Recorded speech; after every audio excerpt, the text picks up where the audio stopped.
A biblical perspective on life, culture and current events. This is 2020 on Vision. On a Tuesday, we like to check in with Greg Bondar. He's National Director of Christian Voice Australia, a national think tank and advocacy group for families, liberty and faith. Greg Bondar, special welcome back to 2020.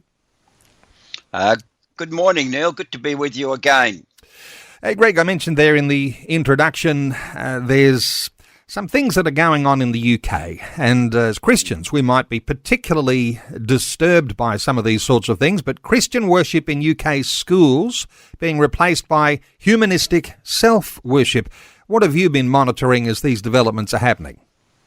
Yeah, Neil, it's very disturbing. I started my career off as a teacher, and so I have some insight into religious education and what have you. But when I found out about this, I started to think what would happen if it came to Australia, because what the Christian education system is trying to do is to make the schools more and more and more secular, even the Christian schools, I suspect. So they're now starting to teach humanistic self-worship. Now, I've got no idea what that means, Neil, no idea at all, but I guess in Australian schools we have a thing called civics now, which they're trying to replace with religious education. So this is a real issue, because parents need to be aware of what is being worshipped in schools. So I'm hoping that we can make sure that we nip it in the bud if it ever comes here to Australia. Well, I guess what comes to mind for me, and I'll get your thoughts here, when that word self-worship is used, and there's been a number of conversations we've had on this program, even recent times or late last year, the thought of looking within yourself to find your meaning and purpose, whereas the Christian way of thinking of that is looking outside of yourself to our God. This self-worship thing, what are your thoughts around that sort of thing being promoted in schools? Yeah, I think you've hit the nail on the head. We've got to stop glorifying ourselves. We've got to stop glorifying man. I mean, we're made in the image of Christ, as you know, in God. And what we have to do, Neil, is to make sure that, we are reflecting our Christian identity.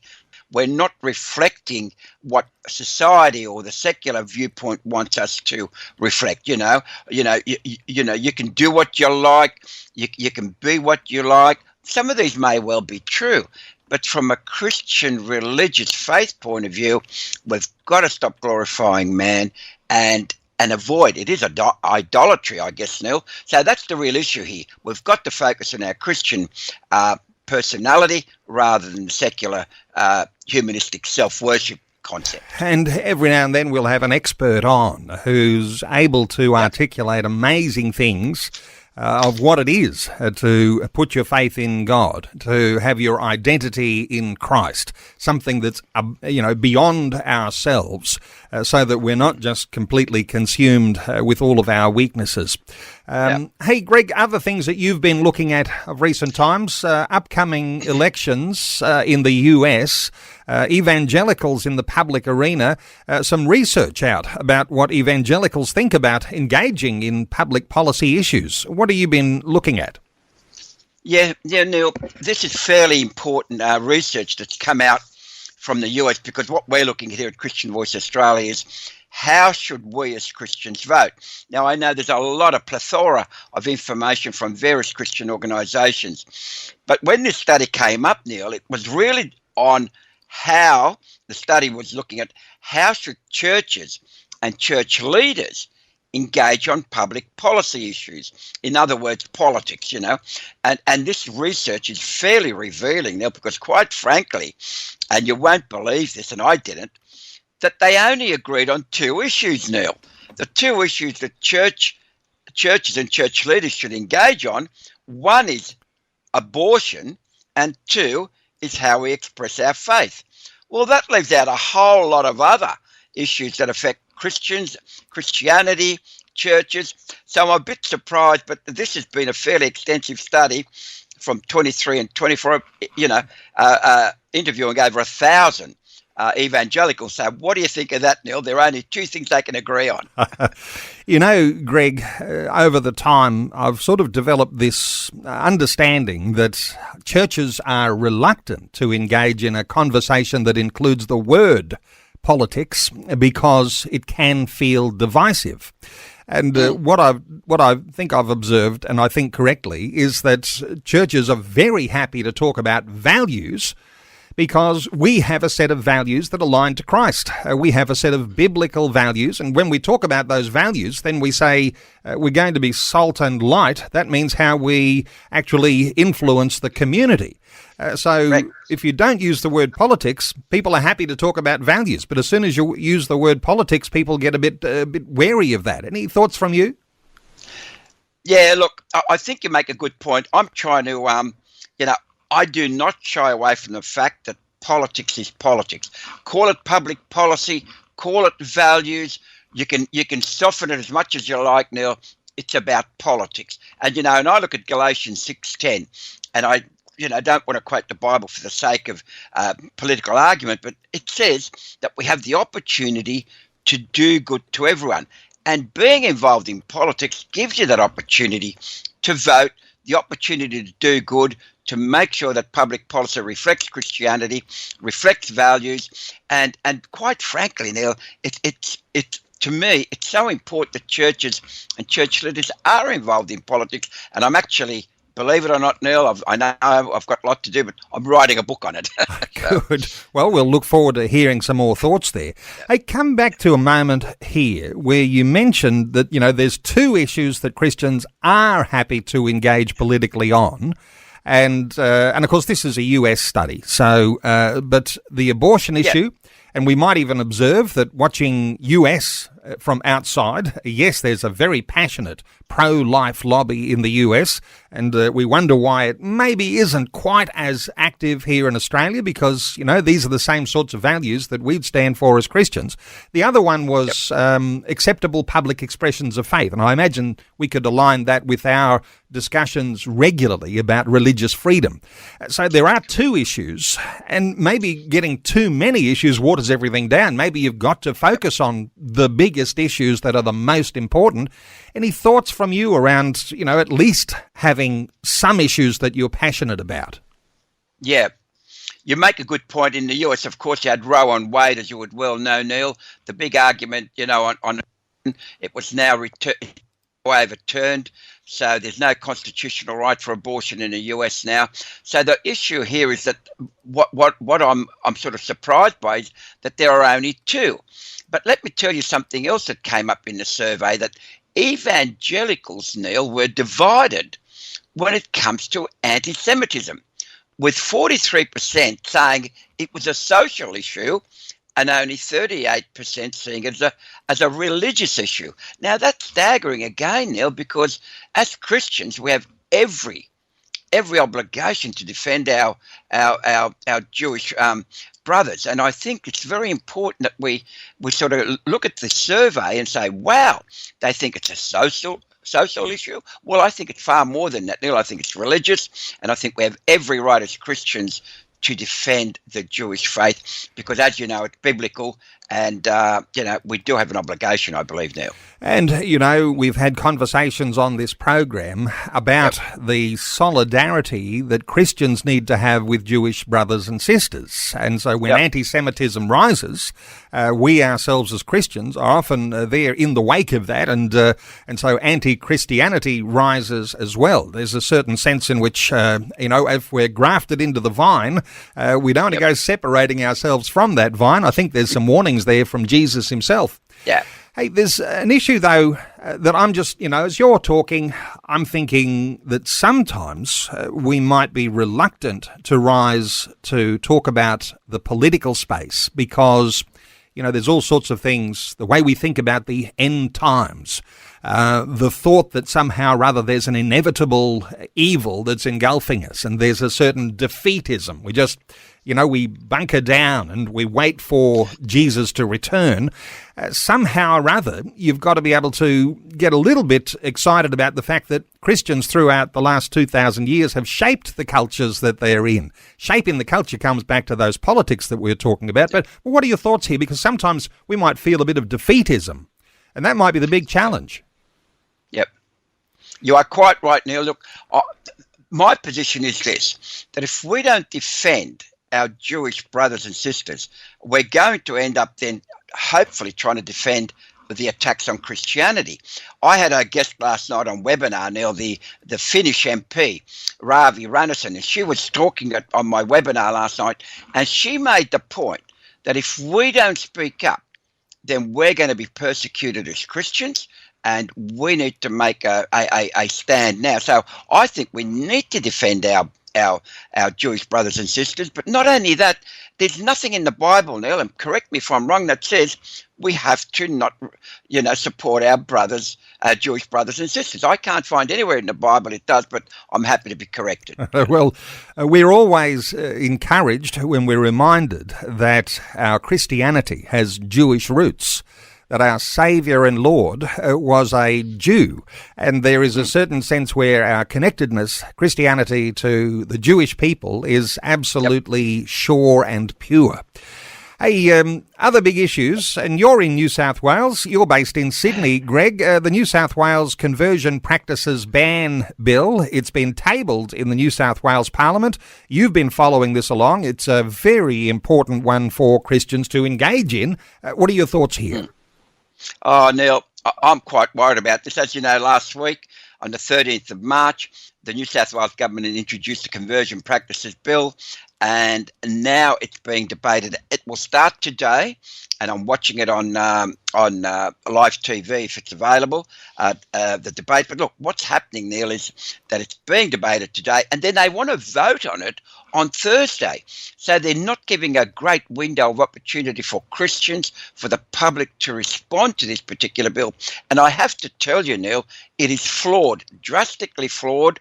There are penalties that are there that will put you into jail for up to 10 years if you try and stop your son or granddaughter or whatever it might be from changing their gender. Neil, this is a really, really drastic bill, and to only have 2 days for us to make a representation to our MPs just goes to show you that they're not giving time for Christians and people of faith to respond. And I know there are other faiths, not just Christians, that are totally opposed to this particular bill. As I've been encouraging listeners, especially over this past week since this came to light, I mean, this is crunch time, and for New South Wales, they've already got even more severe laws than are being touted for New South Wales, already enacted in places like in Victoria and in the ACT. So for New South Wales people, there is a chance to actually speak up and maybe make a difference. You've got to speak up, otherwise you'll just be steamrolled. Is that the case? What are you thinking here, Greg? Yeah, you're quite right, Neil. And just a correction, it's not 10 years, it's 5 years imprisonment for people who try and change a person's mind about conversion therapy. Neil, the issue here is, quite frankly, that, you can be fined up to $11,000 if you try and take a child or an individual out of New South Wales to another state or whatever, to stop them from being, in conversion. Neil, this is really getting very much like a police state, if that's the case. You can't have parents being told what they can't and cannot, or what they can and cannot advise their children about, especially young children as ages 5 sometimes, that are being allowed to do this. I know there are a number of restrictions, but Neil, this is a dangerous piece of bill, and we've got to contact our MPs ASAP in New South Wales, because quite frankly, what's next is the real issue. Rushing these sorts of bills through the Parliament, isn't that challenging, Greg? I mean, how long is the ideal for a bill, once it's been tabled, to allow time for debate before there is a vote? Because it does seem to be rushed to me, and it doesn't seem to have enough time for people to speak up and let their MPs know what their concerns are. Yeah. Certainly 3 days, Neil, you would have to appreciate that is not realistic. A 3-day window indicates that the government is trying to get this through without a considered debate, without public debate, and quite frankly, Neil, this is really undemocratic in many ways. I've been involved in politics for a long time, and we've got to give the public every opportunity. A bill should have the opportunity to be, inquiries, more inquiries, reviews, and we're not being afforded that opportunity, Neil. I tell you, as a political animal, we have to make sure that we oppose this 3 days debate. If they're going to vote on Thursday, Neil, it's just not possible for us as Christians to express our views, because quite frankly, if I don't want to be jailed, I don't want to be fined $11,000 because I have substantial harm, but they don't define what substantial harm is. And it's so many flaws in the bill, Neil, that quite frankly, I think it's going to be a real danger if it passes here in New South Wales. So those undefined words, substantial harm, they ought to have some alarm bells ringing, because who decides what substantial harm is?